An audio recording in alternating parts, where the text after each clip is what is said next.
Hi guys, today we'll talk about how to fix or how to solve clear cache on Roblox. To know how to fix or how to solve clear cache on Roblox app, you should just go to settings. Here you can click on apps, default apps, app settings. Then this list you will enter to the window of Roblox and you can click. After that you will enter to first stop and you can click OK.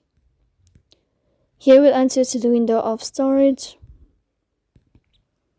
Then you can click clear cache. Don't click clear data because that can cause you errors in your app. In the end, you can turn off your phone and you can wait a moment to turn on your phone again.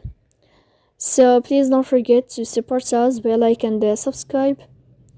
See you next time in another video and thank you for your attention.